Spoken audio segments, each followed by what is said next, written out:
Makin kesini harga Samsung S24 FE makin murah nih. Yang dulunya di 10 jutaan, sekarang kita udah bisa dapetin di harga 7 jutaan aja. Dengan harga segini, kira-kira worth it gak ya buat dibeli? Oke, jadi selamat datang di channel Witek ID dengan gue William. Dan kali ini gue pengen nge-review dan juga sharing pengalaman gue selama pakai Samsung S24 FE ini. Dimulai dari desain nih. Di sini desainnya udah ciri khas Samsung lah ya. Gua pribadi sih nggak masalah sama desain kayak gini yang udah dipakai sejak seri S23. Ini selera aja ya, karena ada beberapa juga nih orang yang bosan sama desain kayak gini. Kemudian buat build quality-nya ini sih udah kelas flagship ya. Backdoor-nya dari kaca dan juga frame-nya dari metal.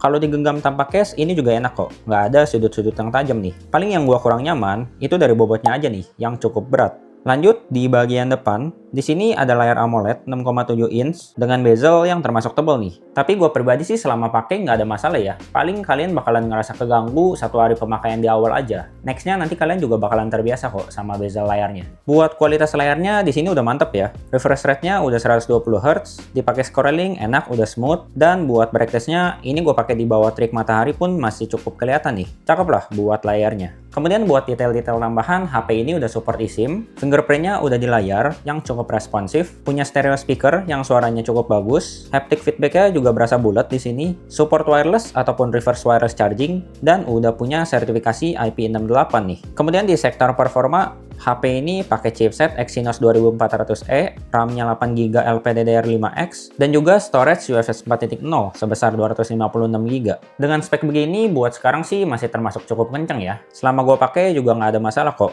udah ngebut banget. Paling di RAM-nya aja nih yang kurang, karena sering banget nih aplikasi gue ngeload ulang di sini. Nah, kalau gue seringnya sih pakai HP ini buat bikin konten dan juga main game tipis-tipis lah. Kalau dipakai buat editing simple, ini mah aman ya. Kecuali kalau udah banyak layer ataupun efek, itu bakalan kerasa berat lah buat previewnya. Dan juga suhu HP-nya jadi bakalan cepet panas. Terus kalau dipakai buat main game sih, di sini gue cuman main Mobile Legends aja ya. Buat settingannya ini kebuka rata kanan kok, bisa 120 fps. Dipakai buat push rank ini udah cukup enak kok, nggak ada masalah. Terus juga dari touch responnya aman. Paling lagi-lagi nih, kalau kalian mainnya agak lama, udah pasti ya suhu di HP ini tuh bakalan panas. Mendingan kalian siapin cooler aja biar lebih enak. Lanjut di bagian kameranya, di sini untuk lensanya udah lengkap ya. Dan buat kualitasnya, kalau di kondisi pencahayaan terang, ini semua lensanya punya hasil yang terbilang cukup bagus ya. Hasilnya udah cukup detail dan juga punya warna yang cukup natural nih.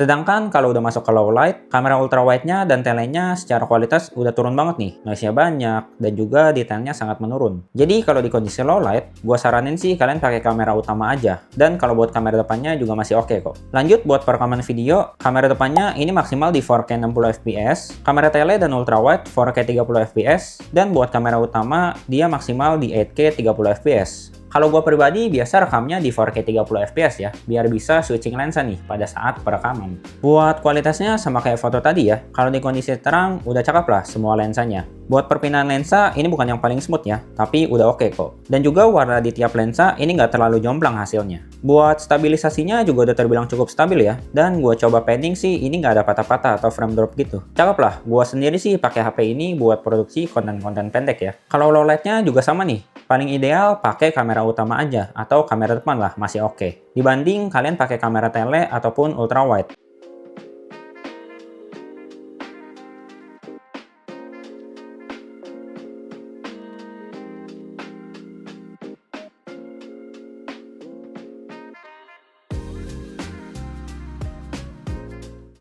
Oke, jadi ini adalah contoh kamera depan kalau direkam di dalam ruangan ya, yang sumber cahayanya cuman dari ring light ini aja. Dan di belakang ada lampu juga. Untuk rekamnya gue di resolusi 4K 30fps, dan untuk kualitasnya sih menurut gue udah cukup oke ya. Untuk warnanya dia juga sesuai dengan warna kulit gue. Dan untuk suara mikrofonnya kalian juga bisa nilai sendiri. Menurut gue juga udah cukup bagus. Kalau gue pribadi sih jarang ya pakai kamera depan ini, karena gue butuh kamera depan yang ada autofocus. Nah, sayangnya di kamera ini tuh belum ada autofocus, jadi gue jarang pakai. Gue selalu pakai kamera belakang. Kemudian lanjut di bagian software, HP ini masih support update Android sebanyak 6 kali nih, dan juga masih ada 6 tahun security patch. Berarti kurang lebih sampai Android 21 lah. Ini sih masih panjang banget ya. Dan buat pengalamannya, HP ini makin mantap nih semenjak update ke One UI 7. Animasinya semakin smooth, kustomisasinya makin banyak, tampilannya juga lebih fresh. Apalagi kalau kalian pakai aplikasi Goodlock. Dijamin deh, kalian bakalan kecanduan ngotak-atik HP-nya. Ya, intinya enak lah secara pemakaian.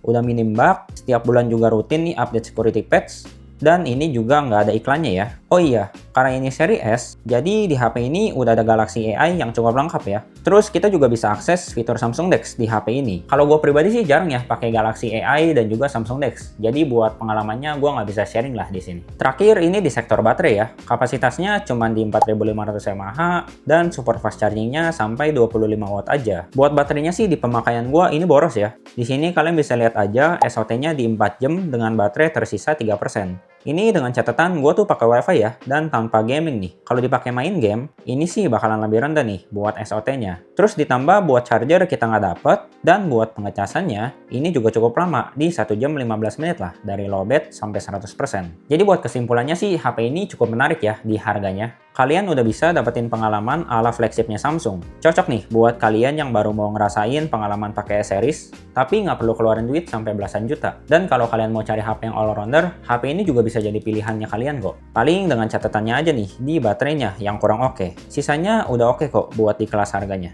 Oke, jadi sekian dulu buat video kali ini. Kalau kalian punya pertanyaan mengenai S24 FE ini, silahkan tulis aja di kolom komentar ya. Kalau kalian suka dengan video ini, kalian juga boleh klik tombol like-nya. Dan kalau mau support gua, kalian bisa bantu aja dengan subscribe channel ini.